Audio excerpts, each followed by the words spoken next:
Hey guys, today I'm going to be telling you the absolute best tips to stay motivated and be more productive whilst you're stuck at home during lockdown 3.0. Now I know firsthand how difficult it can be to stay motivated and get things done while you're stuck at home during lockdown, but by implementing these tips and building good habits, I went from just sitting at home watching Netflix all day to starting up my own YouTube channel, helping hundreds of people with their dental interviews and doing a full-time dental degree at one of the best dental schools in the world.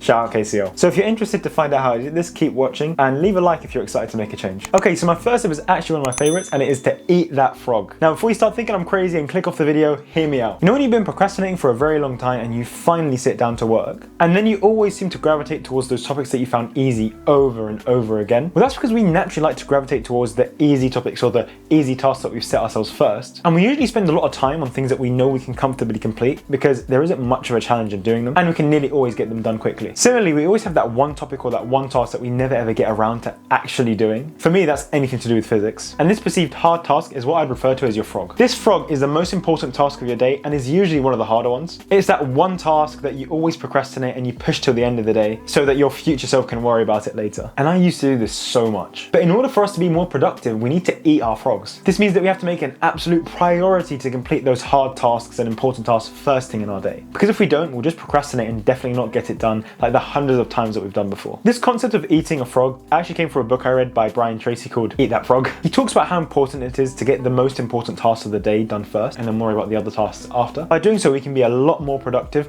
and trust me when I tell you, you're going to feel super fulfilled when you do that really difficult task you've been putting off or finish that really difficult subject that has been bugging you for days. I saw this first time in my exam season where I was finding it really easy to do my anatomy section and I was acing all my practice exams, but I was absolutely failing anything to do with neurology. This was because I really enjoyed anatomy, so much so that I bought this skull here to learn even more, but I just hated neurology and could never bring myself to get it done. I'd always say I'd do it later on in the day, and then when I'd get the energy to actually do some work, I'd be so tired from all the revision I'd done earlier that I'd never give neurology any effort. Now I could have just kept this behaviour going and just neglected neurology the whole way through and probably just failed the neurology section of my exam, but instead I challenged myself to tackle neurology as the first subject of the day, and then I started seeing improvements in my understanding of neurology. I was doing better in my exams, and now I don't mind neurology so much. I don't think I've said neurology that many times in my life. So if you relate to that feeling of pushing all your important tasks to the bottom of your metaphorical bag, give this tip a try and let me know if it works for you. Now once you've identified what our frog is, the next step is to make a plan for the rest of the day. And one of the best ways we can do this is by making a to-do list. Now this might sound super simple and not very exciting, but I cannot tell you how important and impactful it can be just to write down the tasks you want to get done for the day. Just writing down some tasks can actually give you some vision and clarity onto what you expect to do during the day and help you visualize how busy your day is actually going to be. Now you may think by writing down a load of tasks you're actually going to start feeling overwhelmed, but in my experience it's just allowed me to visualize my day better. And I kind of think of these tasks as literal targets that I need to shoot down so that I can unlock the freedom and free time that I want during the day. And the way I like to make my to-do list is just by writing it on my notes app or just scribbling it onto my iPad using an app like Notability. So let's take yesterday for example. I wrote down all the tasks I need to get done for the day, those being to finish my module on veneers,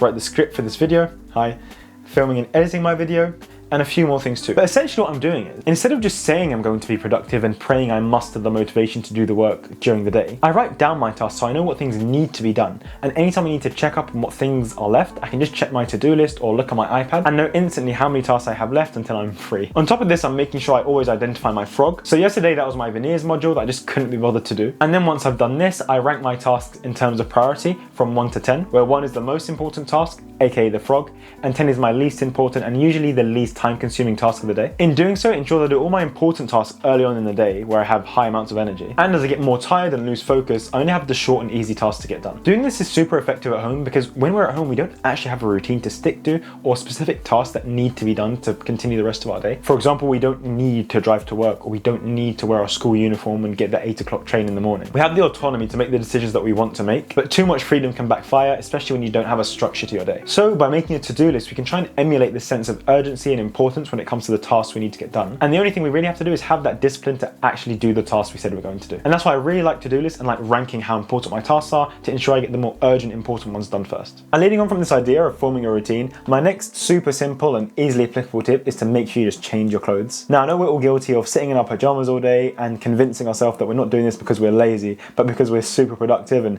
getting changed is not an optimal use of our time. But doing something as simple as getting changed change can actually have such a massive impact on your productivity levels when working from home. Getting change is kind of this symbolic event that gets you out of this rest mode and gets you into a state of mind where you're ready to get work done or complete the tasks that you have set out for yourself during the day. I actually implemented this concept after I'd seen my dad wearing like a nice set of clothes, even though he was just doing work from home. And I asked him why he did this, and he said it was because it gave him a routine to stick to and indicated a change in behavior. And at first I was super skeptical, and I was like, how can clothes have that much of an impact on how productive you are? But I realized I actually had a massive improvement in my productivity once I just wore like a different top or a different set of trousers before I started my day's work. And I'm really recommending this because this is such an easy tip for any of you to integrate when you're working from home, and it can have such significant effects on your motivation and your productivity levels when you're working at home. Also note that when I say get change, I don't mean you have to wear like a super fancy suit or a fancy dress just so you get into like the professional mindset, but rather just wear something that's comfortable and professional that you just didn't wear to bed. Try this out for yourself, and trust me when I tell you it has such a big impact on your productivity, especially if you pair it with good time management and day planning. And if you're struggling to think about what outfits you should wear, I've left some links down below to give you some work from home outfit ideas. Now, everything so far has all been based on work,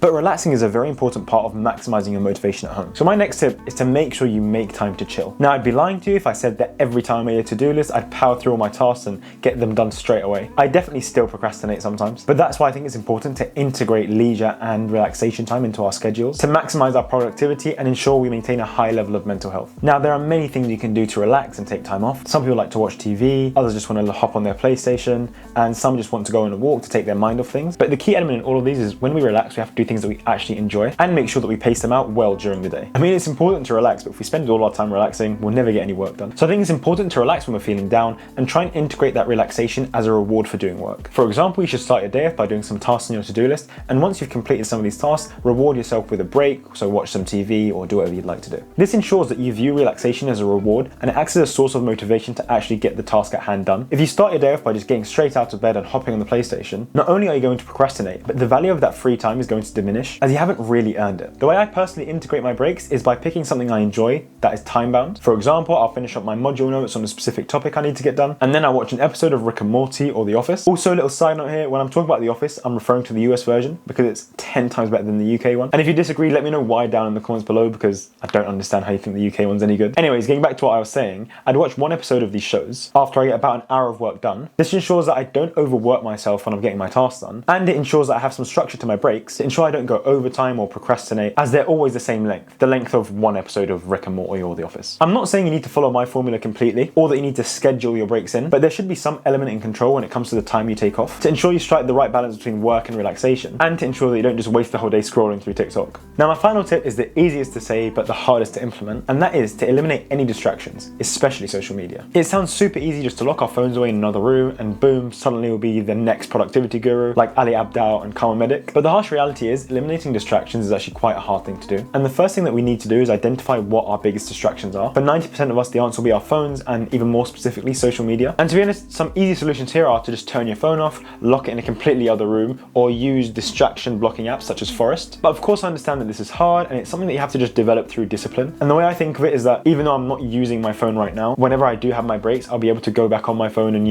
get that splurge. And if you follow the other tips that I mentioned before, you're going to have plenty of time to get work done, but you also have plenty of time to relax and go on your phone and check those oh so important notifications that you need to read. Leading on from this, though, I'd also say don't check your social media at every break that you have. This is because you're going to get that FOMO feeling where you think you're missing out on something big. And every time you turn your phone off and try to get back to work, it can take you like 20 or 30 minutes until you're back into that same level of focus for your work. And that's because at the back of your mind, you're going to be subconsciously thinking about social media and like that post that you saw and oh, who's liking this, who liked that. Instead, what I'd recommend is you should have an allocated social media block of time where a few times a day you can schedule 15 to 20 minutes of pure social media splurging where you check everything you want. In general, I'd only really book these in once I've done a significant amount of work and I need a bit of a longer break. And in doing so, it ensures that I reduce the frequency of which I check my social media. And it's just a lot more optimal to save that content browsing time till the end of the day when you've got most of your work done. It allows you to stay productive without falling into that oh so familiar feeling where you say you're going to check Instagram for about 10 minutes and then you end up scrolling for 2 hours. You need to remember that social media is designed to keep you on the app. The algorithms literally handpick content to try and make their users watch more content or stay on Instagram for longer. You're not going to beat the system with just willpower. You need to have some structure and a schedule that you stick to